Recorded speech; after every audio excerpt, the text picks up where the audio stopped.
welcome to the podcast. Thank you so much for having me, Jess. I'm so excited to be here and connect with you. Oh, me too. And I love everything that you're about. Your page is like following a chick who is just in her power and sparkly and colorful and rainbows. And I just love everything that you embody. So before I pick your brain about all the things that you do and say and what you're into, can you just explain to everyone who you are, a bit about your story and how you got into spirituality? Yeah, no big deal. So I'm Brittney Carmichael, and I always say that I was a star shoved into a square shaped box. I grew up in a small country town in Texas called Farmersville, if that gives you any kind of clue as to what this pink haired psychic was having to deal with her whole childhood.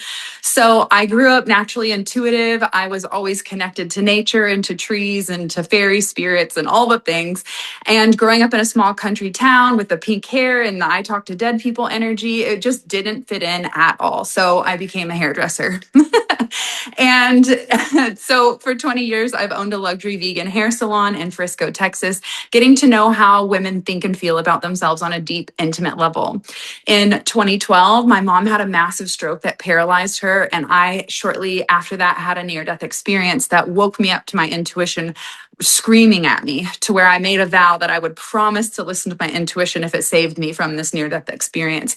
And sure enough, I was guided with every single step of the way on how to get myself off the mountain and out of that situation. And ever since then, I've been dedicated to understanding the connection, because when you're in a moment where you grew up religious, but you decided not to be religious, and then you start praying to spirit when you're about to die, you start to wonder, why did I lean back on knowing? I just remember saying, I know there's something out there. I know you can hear me. And I promise if you get me out of this, I'll listen. Okay. Cause you were talking to me and I was ignoring it. So long story short, a couple near-death experiences between my mom and I kind of kicked off this journey that led to float deprivation tanks, to learning mediumship, to channeling people who were coming into the salon and bringing their dad with them. So it's been a beautiful, interesting journey of my own self-discovery that has allowed me the gift of being able to tap into my intuition and share that with other people. Oh my gosh, isn't it funny that it takes moments like that? Like you often hear, I nearly died and then I woke up. It's like sometimes it takes us literally getting to like that nth degree where we're so traumatized and so scared that it almost scares us into believing in ourselves because there's just no other choice. So I like, know I always yeah, you go. I was just going to say, I always say, don't wait for rock bottom to make a change after I learned that lesson. Yeah, I'm the same way. And even like it's been a theme for me recently where I'll usually wait until I burn out before I do anything. So I'll be like, oh, now I need to rest. I was even talking to somebody else about this on the podcast like earlier in this week. And I was like, I wait till I'm sick and then I take a time off and all that kind of stuff. But burnout is not fun and it is not a thing. And I feel like that we're so conditioned in this life to just keep going. Like, oh, you're strong, you can keep going, you can keep going. Have you found that there's that similar theme in what you've experienced as well? And with the women you work with as well, that we just keep going, even though our Yeah. bodies are screaming. Yeah. And in fact, that's honestly why my mom had a paralyzing stroke. She was 47 and she had been bleeding for 6 months vaginally and ignored her body, ignored all the signs that her body was telling her, you are in a toxic environment. You are not, everything ain't right. And she ignored it. And when she finally went in to have a hysterectomy 6 months after her body was giving her all those signs, she had a stroke on the table during surgery. And that caused her to be paralyzed on her right side. She could no longer talk or walk or anything. And so I learned it firsthand in watching my mom overgive and sacrifice her own well-being for other people that don't even give a shit, to be honest. Yeah. And when my mom learned how to talk again, I had just watched The Secret. And so I was like, your thoughts create your reality. Mom, you did this to yourself. Like, Yeah. why did you do this to yourself? And she replied after she learned how to talk again. It was a very slow reply, but it changed my life and set me on this journey that I'm on now. She said, because everybody needed something from me. And that's when I realized I was following in the same footsteps as her. I'm an overworked, overweight hairdresser. And honestly, I was over it all. I was hitting burnout, even though on paper, everything was perfect. I have the perfect husband and the perfect job, and I have all these accolades and blah, blah, blah, blah, blah. But inside, I was still suffering from a lot of inner child wounds and unforgiveness and anger and not feeling like I fit in or like I belonged anywhere. I had that core group of friends. And so watching my mom ignore her body, trying to tell her, hey, like maybe you're married to a toxic narcissist and it's time to get out. I Yeah. think learning that lesson through her sacrifice, she says I would never change the trajectory of my life. She's also a 29-degree Scorpio. So there's there's that.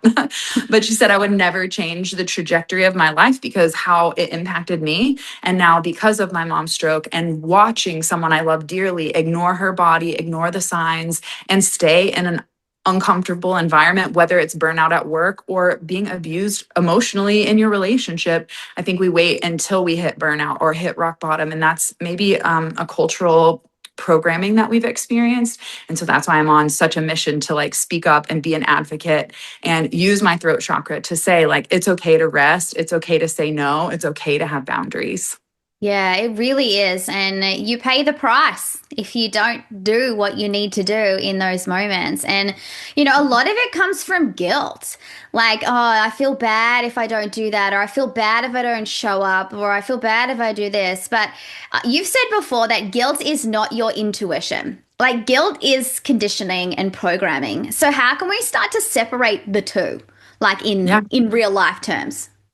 Yeah, I always say guilt just stops you from enjoying the choice that you make. And so I think we need to make more mindful choices. So if we're living in alignment with the actions that we take, then how can we regret what we've done? So my first advice would be just take an inventory of your actions. Chris and I, my husband, have founded the Elevated Life podcast and company. And the mission and the basically the philosophy behind the Elevated Life was born on this very simple rule that we call the 7 or above rule. And this I didn't think was going to be a big deal, but it turns out it's turned into a whole movement that we're now living. But one Easter, my husband asked me, babe, on a scale of 1 to 10, one being like not at all, how bad do you want to go to Easter with your family? And I took an inventory. I checked in with my body. I went inside. And I'm like, well, I kind of just want to stay in my pajamas today. It's cold. It's rainy. I don't want to travel anywhere. I was like, well, I don't really think, I feel like a 6 maybe. And he goes, well, babe, we're adults. I think we should only do things that are a 7 or above. And that was just like mind blowing to me at the time. Like, I have a choice. I get to decide. And then I started realizing that the 7 or above rule is that perfect tool to like use logic, your number, your mind, like numbers in your mind to be able to assess how you truly feel. And I found doing this, going through all my hair clients behind this salon chair, are they a 7 or above? Or are they draining my energy? Going through all my clothes in the closet, I realized that if you use the 7 or above rule, it allows you to start understanding if you're making choices out of people pleasing or guilt or anything less than just true authentic desire that you want to do something. And as a generator in human design, I think my body has to have that full body hard nip yes, and the 7 or above rule has helped me to live more mindfully and understand, am I doing this because it's like lighting me the fuck up, or am I doing it because my mom wants me to, you know? Yeah. Oh, that's so good. And now I'm going to be doing that with everything. I'm going to be like, You- are you a 7 for me or are you not? Well, it does come with a caveat because I feel like everyone that knows I live like mindful and intentional, they know that if I say no to something, then it wasn't a 7 or above. Or if I do say yes to something, they know that I genuinely want to be there. So it's kind of like the ultimate truth teller, really. Yeah, I think it's genius. And I'm so glad that you've put this out there because you're right. A lot of the time, as humans, we look for the numbers, we look for the facts, we look for all the things. So to have something that's so factual in your mind when you're trying to create these, decisions or make these decisions for yourself, I think it's genius. It's so good. And like, So simple. I want to ask you about like waiting, like how we like wait for the perfect moment for something, like, oh, I'm gonna wait until so and so does this and then I'll chase my dreams, or I'm gonna wait until blah blah blah, I'm just wait for the perfect timing. But then after a while that actually just becomes avoiding what you actually want to do and abandoning yourself and what you're instinctually feeling is that you want to do. So what do you have to say to the people who are waiting for the perfect moment to like change their life or to do something else? Yeah, there really is no perfect moment, and you'll hit rock bottom if you don't act now, honestly, because your intuition is always nudging you to get started or to take small, gentle action. I think most people are waiting to take this big, grandiose, big leap of faith, and then I'm doing something. But it could just be as simple as I'm going to drink more water today, like just something small and intentional. And so I think it really boils down to getting clear on what was the hold on? What was the question again? I had all kinds of information coming in. So bring No, me back no, to that question. no. The question was for people who are waiting for the perfect moment to Oh, change their perfect moment. life. That's right. Yeah. Yeah, there truly is no perfect moment. And my advice is, finding that delicate line between self sabotage and perfectionism and procrastination versus divine timing is what you were asking. I think Mm, that there's a little bit of both that has to be carefully navigated. I think when our perfectionism kicks in, we push our projects off like, oh, I'll start that later, or the weather isn't great, or my hormones are out of balance right now. So my advice is just start and start small. Stop waiting for the leap of faith moment, or like I wrote the book in 1 hour because I was finally motivated. Like two sloppy pages a day over a 6 month period, you're going to have a book. Time is going to pass anyway. So I think we overestimate how much we can do in like a short period of time rather than giving ourselves permission to just do two sloppy pages a day, no matter what, metaphorically, what that is for you. It could be writing a blog, it could be writing a book, it could be cleaning out your closet because your life is cluttered right now and you just need to create space to allow for something new in. So I think we need to just take small aligned action rather than this big leap of faith moment like I'm finally doing it and quitting the job or leaving that narcissist. Maybe the small step is researching where would you go? How are you going to make money? Like maybe it's something small and just researching to get started, not like I did the thing or I set the date, you know? yeah. I think that's the problem too, is we do think we see everyone else. This is the thing. This is all the whole comparison thing. Oh, I saw this person and they left that job and they create, even if people who look at me, oh, she left that job and she created this business and it's so successful and all the things. But people don't actually know what happened behind the scenes of like, the little steps that I took. Like, I started my business 2 years before I left my job. Like, I was doing free readings and I was just putting myself out there and I was slowly building my social media and connections and word of mouth and all that stuff. I didn't actually take a massive leap of faith. I was already there. I was like, nah, this makes sense now. Yes, it was scary to finally pull the trigger on something, but I'd set the scene for myself years before. So I think that that's what people don't see. They just go, oh, she went from this to that. But really, there's so much more underneath all of that people are doing that they just don't show you or they don't tell you, and they make it seem big and grand and all that stuff, but it's actually not. It's little baby Yeah. steps. It's so true. And there's this saying that Brendan Bouchard says, when opportunity knocks, work answers. And so the truth is, no matter what your goal is, whether it's to learn a new language or have a physical goal of like running a marathon or talking to dead people and turning that into a profession, it all takes work. And that's why I think a lot of people don't start because Yeah. they realize that this is going to be an investment of time and energy. And so with that in mind, this is why I'm such a massive advocate for finding what lights you up. What are you passionate about? What is the thing that makes your nips hard? Because you're going to have to commit to that day in and day out for the next. I always, when I'm coaching clients for like building their dream life, I'm like, give yourself 18 months because creating my Oracle deck or starting the online courses or creating a podcast, like, sure, we plant the seeds and we get things rolling, but to really see it fully developed and it out into the world, like it's taken like 18 months to 2 years for all of my big visions and big projects. So when people look at my accolades or website, they're like, oh my God, like, how did you do that? I started 20 years ago. So this Yeah. is 20 years worth of investment and time and passion that I've poured into this empire that I've built. It didn't happen overnight. It happened one small aligned action at a time. And there was a long period where I was working behind the chair a boatload of hours and coming home and just giving myself 1 hour after work to not be bothered by anything, no chores, no dinner, no nothing, just 1 hour. And some hours would feel like 10 years. I'm like, oh, this hour sucks. I can't think of anything right now.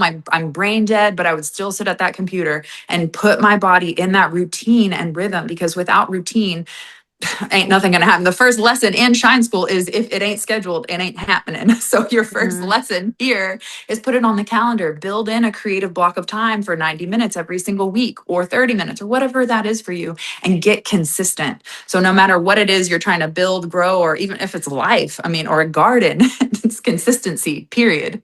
Yeah, I think that Meow, meow, meow, meow. Meow, meow. Is Cat 4. Go across to the limeglow.com and buy some of our products. Meow.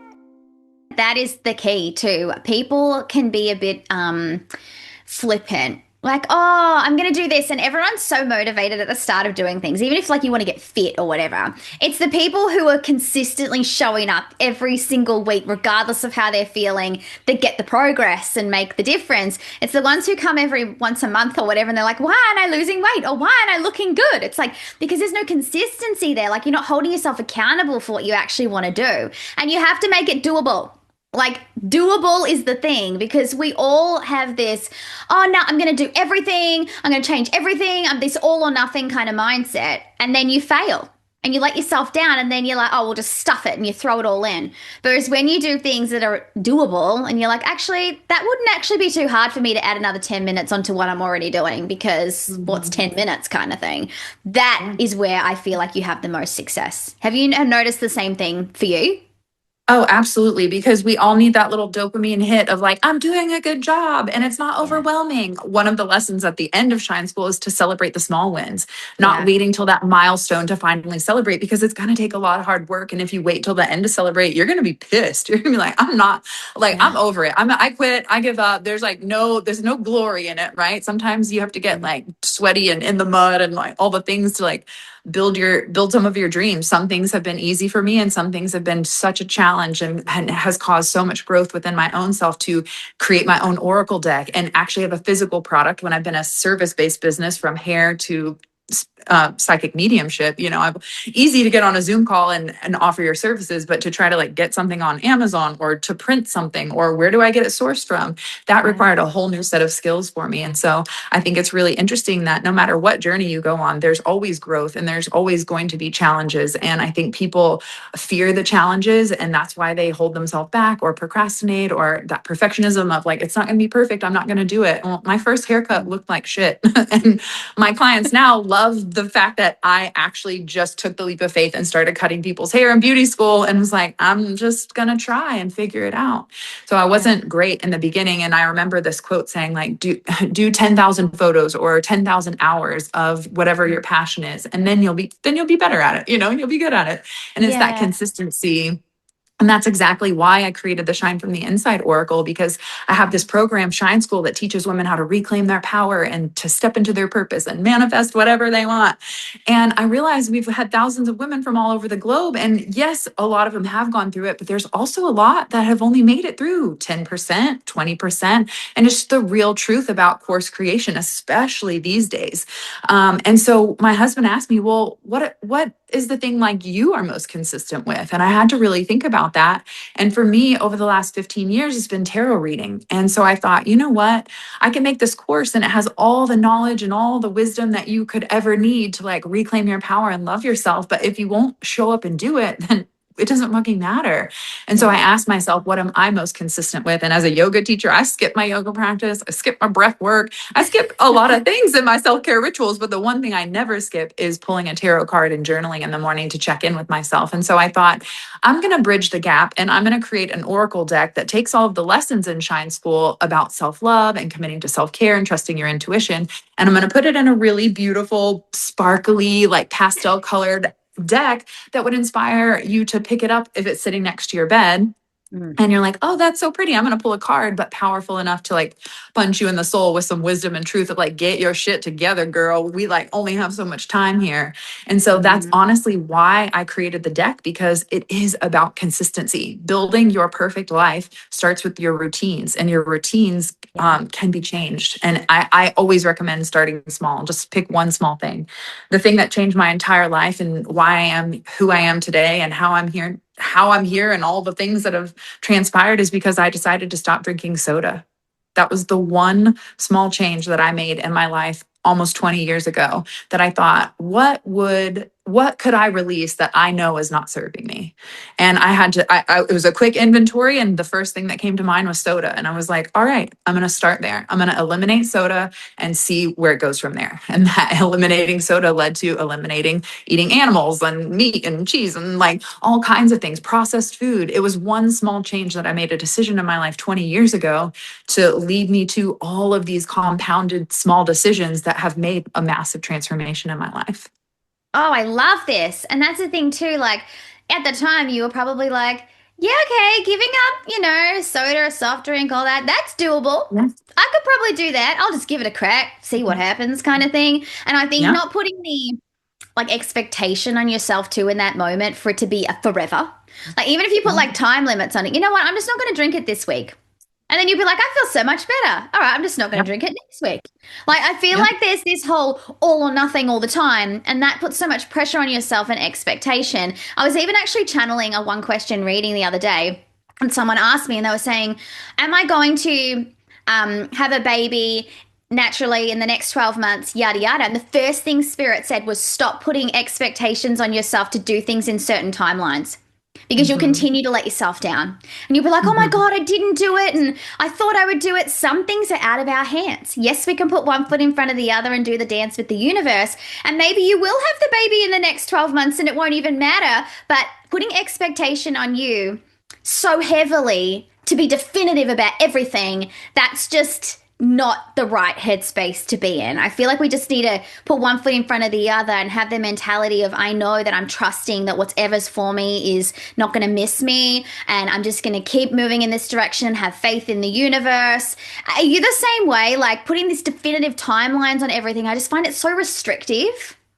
Absolutely. And it definitely lends to that masculine energy. And I think we need more of that feminine flow where we take the timeline away and just trust the process. I see this all the time when I'm channeling women who are interested in birthing babies, is that pressure like makes the soul not want to enter it. You're already putting not only the pressure and demands on you as the sovereign soul, but you're also setting your child up for that expectation of perfection and timing. And so you don't even realize that impact is not just you or your partner, but it's also the soul that you're trying to bring in. This is a co-creation here. So my advice is always just have fun practicing, trust the process. And I say that as the first step. Now, there's going to be a lot of women are like, I've been fucking for 10 years and I'm not pregnant yet.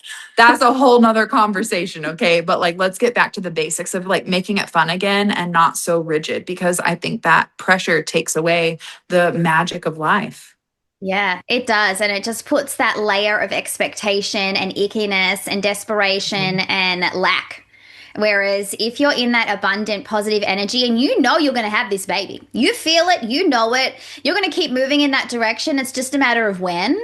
That makes it feel so much more doable. And then this soul will surprise you. It'll be like, okay, well, now there's no expectation. I'm coming tomorrow, kind of thing. Like, Mhm. you just don't know when you release that and you surrender. I just find it so much more doable for everybody. So that's just a little download from both of us right now. Stop putting all the timelines on things. It's just not a thing. I Just wanted fuck to, for fun. yes, do shit for fun and just see how you go and then adjust if things aren't working or whatever. Like allow yourself to be present and in the moment. It's just so important. Okay, I want to switch gears here because I want to talk about forgiving yourself. So I think sometimes we beat ourselves up for things that we've done in the past, for things that we have said, done, actions we've taken that didn't serve us, that landed us in the shit or hit rock bottom or whatever. And we can't get over it. And we keep judging ourselves based on the old version of ourselves. Like, oh, but what if I get that wrong again? And what if what I'm feeling intuitively right now isn't correct because I got it wrong last time? Like, can I even trust myself now that I've done it so wrong in the past? How do you Mhm. help people to sort of stop doing that to themselves and stop being so critical? Like, it's awful. Yeah, it reminds me of a time we were at my goddess retreat, and this woman started to open up and share some vulnerable things from her past, things that landed her in jail and drug involved things. And she's bawling and crying and telling us all. And we're all like, that's the thing that's been holding you back your whole life. Girl, we've been to jail. Girl, we've done worse. Like, what are you talking about? And so I find a lot of the times just even having a sacred circle to be able to share your vulnerability and authenticity, sometimes being reflected back to you like, oh, the shame that you carry is actually not even worth carrying. Like, we've done it too. Sign me up. Hashtag me too. But like, that kind and another kind, you know what I mean? So Yeah. I think sometimes just being able to share your shame with other people can shine a light on it to where it diminishes the shadow, where it's not so like, oh, it's based in fear. One of the exercises I teach in Shine School is about looking through all of those traumatic experiences in your life, finding what I call the turning points. I call them TPs. Those turning points in your life where you made a stupid decision, where I landed myself in jail, or I threw the knife at that guy's face, or, some of the things that I'm not proud of in my life. I wrote them down on a piece of paper, and I really sat and thought about, well, what good came from this? How did I become an advocate to speak up for women because I was sexually abused as a child? That was a horrible turning point in my life that later led to me to be a women empowerment coach and to speak on behalf of Spirit. So I went through and looked at all the traumas and the turning points and the unexpected, like, what the fuck, like, who does that moment? And I really sat with, what lesson did I learn from this? Who did I become as a better version of myself, or more empowered version? And I started to write down the things that actually blossomed and fruited from those horrible experiences in my life. And when we look back at our timeline, it's only the story that we tell ourselves and how we relate to it. And so I started crafting new stories that weren't based on victim. I'm the victim of this experience. Rather, I appreciate that this horrible thing actually happened, because now I can actually speak up, or now I have boundaries, or now I know I'm not going to accept a narcissist in my life. So I think it's about reclaiming the power from those past experiences and reframing the way that you even hold them within your system, so that when you think back to those parts that make you feel shameful or guilty, you can see that there was something positive that came from it. And even if it's just like a mustard seed of like good, that I would hold on to that mustard seed of good. Yeah, I agree. I think it's really important to just try and be easier on yourself, and to know that that all happened the way it was supposed to, because it's made you the person that you are today. And I think it's really important for us to be just easier on ourselves. It's funny, I have something really random coming into my mind, and I don't know why I want to ask you this, but I'm going to. I get a lot that when people are in relationships that don't serve them, and they're with people who perhaps are just not their vibe, or they've changed, or they're just not as happy as what they have once been before, and they get really lit up by somebody else.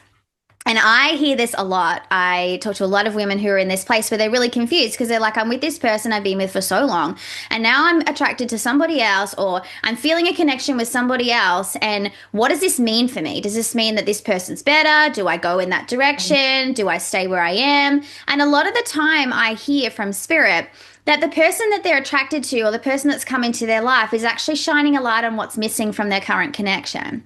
And Mm-hmm. it's not always about that person, like they're going to be better than them. It's about, oh, hey, what are you feeling with this person that you're not feeling with the person that you're with today? Have you ever come across this similar scenario, or have you heard the same thing from Spirit about why these things happen the way that they do?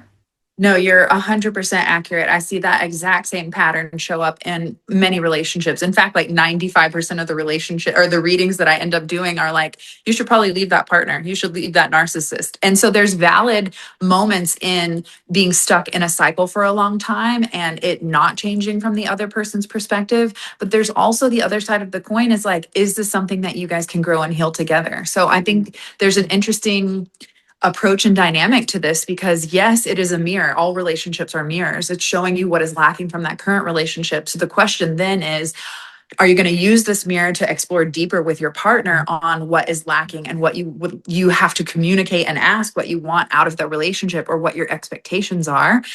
Or are you at a point where you know you're being shown that mirror because like you're not taking action either way on communicating your needs, or actually setting a boundary and leaving because nothing's changing? So I think when you have that mirror presented to you and you're feeling confused, that would be the question I would ask myself is, what is this person showing me that is lacking in my current relationship, which is what you brought up? But the real deeper question is, what am I going to do about it? am I going to take action within my current relationship to communicate my needs, boundaries, and expectations? Or have I tried doing that? Nothing's changed. It's been 17 times since I've asked and it's still the same. That's usually where I'm at. Those 95% of people in my readings is like, okay, you've checked all the boxes and nothing's changing. Like nothing's going to change. So it's time for you to make a decision and you make the change. Yeah, I love that too. And I love that you added that extra layer about the action. Okay, we know this now. This is coming to be for a reason, but what are you going to do about it? And maybe, 2% of the time they've left their partner for this new person works out kind of thing. But a lot of the time it's a lesson, it's a awakening, it's a different lens that they're trying to put on you so that you can actually make some really intense action to change your life and to change your dynamic. Because a lot of the time when you're in a relationship that's shit, it makes you feel terrible. Like you're walking around all the time with this elephant in the room, feeling the conflict or feeling the issues, and you're not allowing yourself to really be you or be your authentic self because something's not fitting and you've almost got this puzzle piece that's out of place and you kind of can't ignore that forever. You have to figure out how you can either put that puzzle piece back in or start a new one.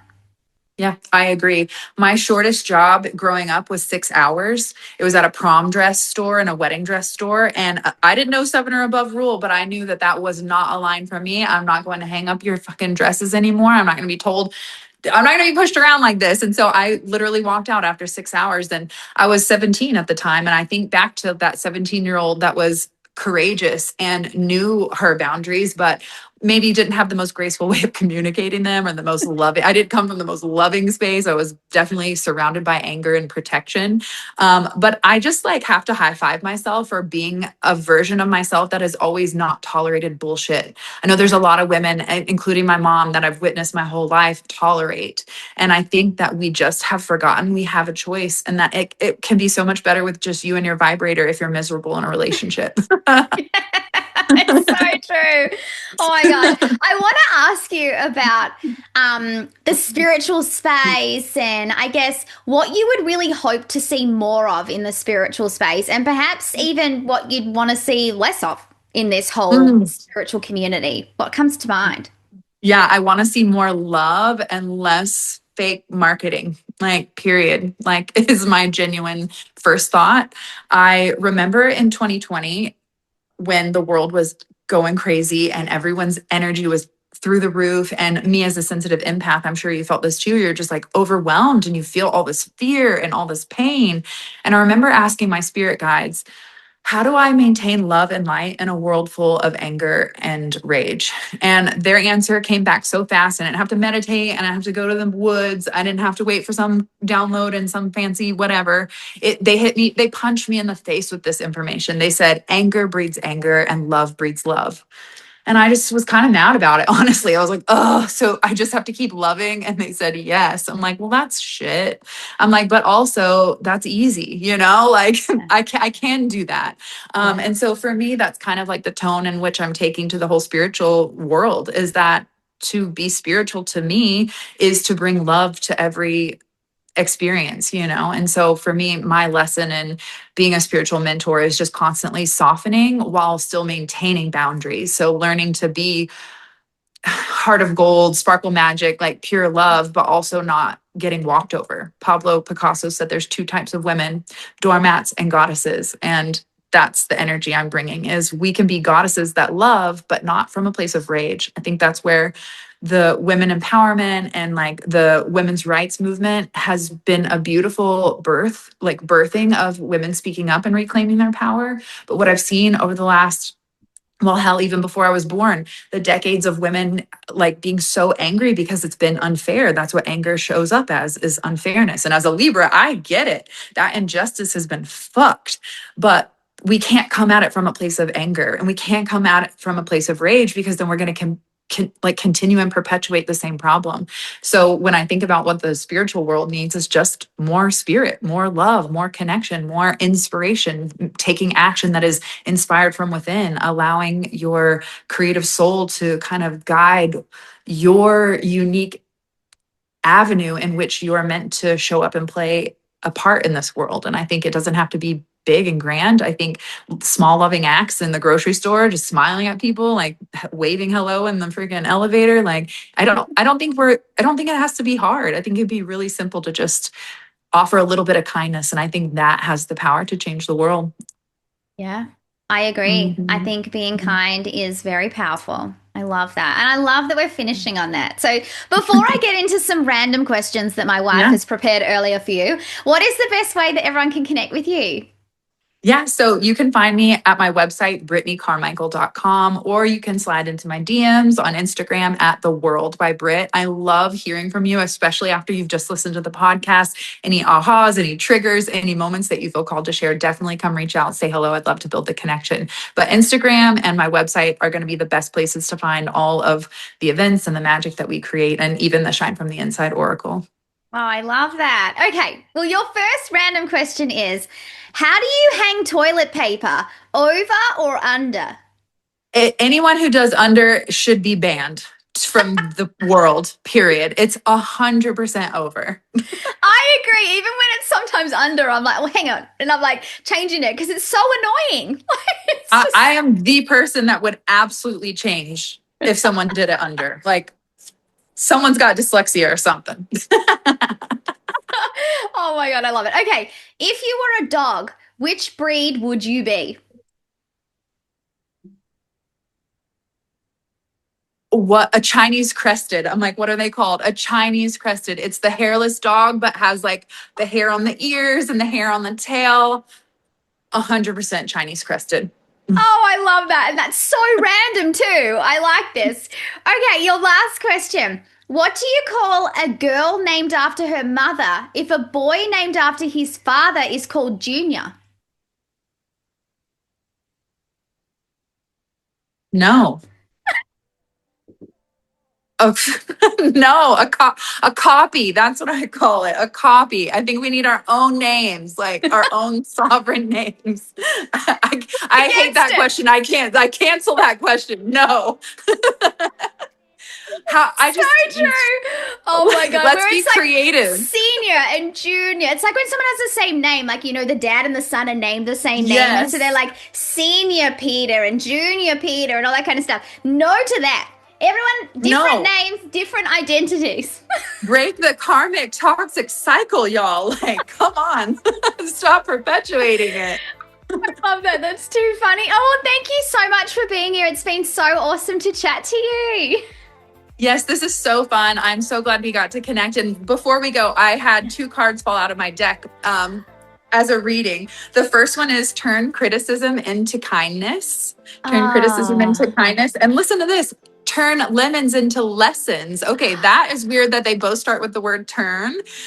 So turn criticism into kindness and turn lemons into lessons. This could not be more of a perfect message to wrap up what we've just talked about, how some of those past painful lemons in our life actually were the lesson that we needed to be the more empowered, badass, sparkly, confident version of ourselves. And the turn criticism into kindness reflects back to us that we are only as strong as the story we tell ourselves. So we need to start being nicer to ourselves. We need to start offering loving words and celebrations to ourselves rather than the criticism. So I feel like stop beating yourself up for those lemons in your life, because the lemons were actually lessons your soul truly needed. So let yourself off the hook, go easy, and celebrate every single step.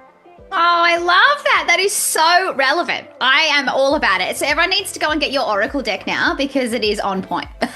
I know that's what blows my mind about this thing is like, I created it, so I'm biased. But when I do readings for people that are so like just not in my realm or not, we were just talking about it and then the cards reflect that, it just blows my mind every single time. So I'm grateful that Spirit chose me to channel those messages through.